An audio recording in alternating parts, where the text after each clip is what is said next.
कहानी कुलभाटा की चुड़ैल। दीपिका अमेरिका से पढ़ाई करके इंडिया आई है। उसे घूमने का बहुत शौक होता है। वो हमेशा ऐसी जगहों पर जाना पसंद करती है जहां शायद ही कोई जाता होगा।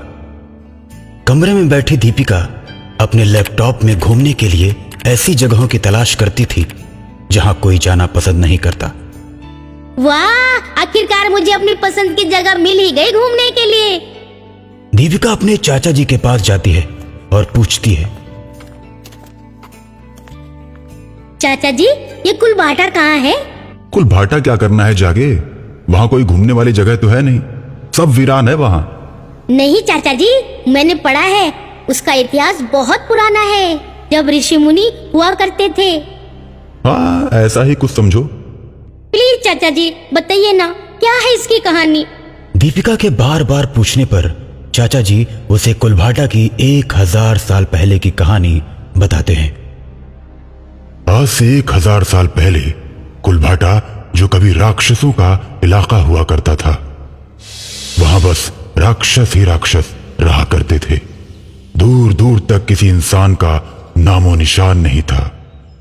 अगर कुलभाटा की तरफ कोई इंसान भटकते हुए चला जाता तो कभी वापस नहीं आता। राक्षस उसे उबलते तेल में तलकर खा जाते। कुलभाटा से बहुत दूर ऋषि मुनियों की बस्ती थी। ऋषि मुनियों के पास दैवी शक्तियां थी, जिसकी वजह से राक्षस उनकी बस्ती पर हमला नहीं कर पाते थे। एक बार ऋषि मुनियों की टोली गंगा नहाने के लिए जा रही थी। जब चलते चलते रात हो गई, तब सभी मुनियों ने वहीं रात बिताने का मन बना लिया और सुबह जल्दी उठकर सभी लोग काशी की तरफ चल पड़ते हैं। लेकिन उनमें से एक बाल मुनि, जिनकी उम्र 15 साल थी, वो सुबह अंधेरा होने की वजह से रास्ता भटक जाते हैं। तब तक ऋषि मुनियों की टोली बहुत दूर निकल चुकी होती है। अब बाल मुनि अकेले ही चलने लगते हैं और रास्ता भटक जाते हैं। वो रास्ता कुलभाटा की ओर जा रहा था।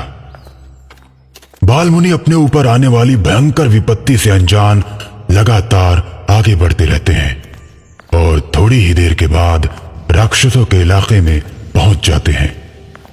राक्षस उन्हें चारों ओर से घेर लेते हैं और पकड़कर बांध देते हैं। उधर ऋषि मुनियों को पता चल जाता है हमारे एक बाल मुनि नहीं है, और एक ऋषि अपनी दैवी शक्ति से पता लगा लेते हैं कि बाल मुनि को राक्षसों ने पकड़ लिया है। उसके बाद सभी ऋषि राक्षसों के इलाके में जाते हैं और अपने फरसे से सभी राक्षसों को काट काट कर मार देते हैं, और फिर कुलभाटा में राक्षस हमेशा हमेशा के लिए खत्म हो जाते हैं। अरे वाह चाचा जी, कितनी जबरदस्त कहानी है कुलभाटा की। यहाँ तो जाना ही पड़ेगा। अरे क्या करोगी कुलभाटा जाकर? वहां कुछ नहीं है। नहीं चाचा जी, वहाँ जाकर मैं देखूंगी जहाँ 1000 साल पहले राक्षस रहते थे, वहाँ कैसा लगता होगा। दीपिका के न मानने पर पूरा परिवार कार से कुलभाटा के लिए निकल पड़ता है। कुलभाटा पहुंचने से कुछ दूर पहले एक बूढ़ा आदमी कार के सामने आ जाता है। दीपिका के पापा कार रोक देते हैं। अरे बाबा जी, क्या आपको मरने के लिए मेरी ही गाड़ी मिली थी?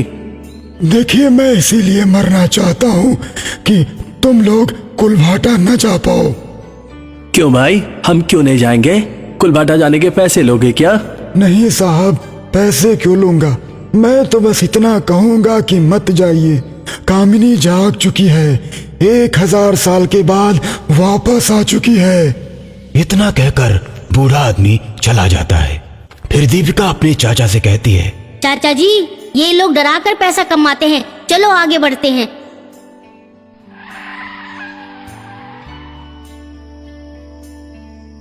अब कार कुलभाटा के अंदर पहुंच चुकी होती है।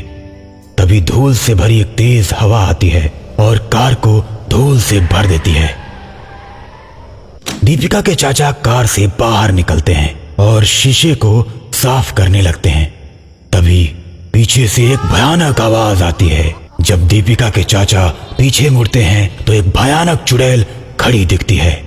ये देख दीपिका के चाचा की हालत एकदम खराब हो जाती है और वो भागकर कार के अंदर बैठ जाते हैं।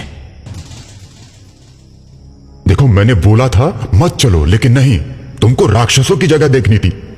भैया कार मुड़ाइए और भगाइए, नहीं तो हम सब मारे जाएंगे। दीपिका के पापा कार मुड़ाने के बाद चलाने की कोशिश करते हैं, लेकिन कार टस से मस नहीं होती। तुम लोग अब आगे नहीं जा सकते, तुम लोग हमारा भोजन हो। इतना कहकर चुड़ैल सबको खाने के लिए आगे बढ़ती है, लेकिन तभी वही बूढ़ा आदमी अचानक से बीच में आ जाता है और अपने हाथ के कमंडल से जल लेकर मंत्र फूंककर चुड़ैल के ऊपर फेंकता है, जिसके बाद चुड़ैल जलने लगती है और जलकर राख हो जाती है।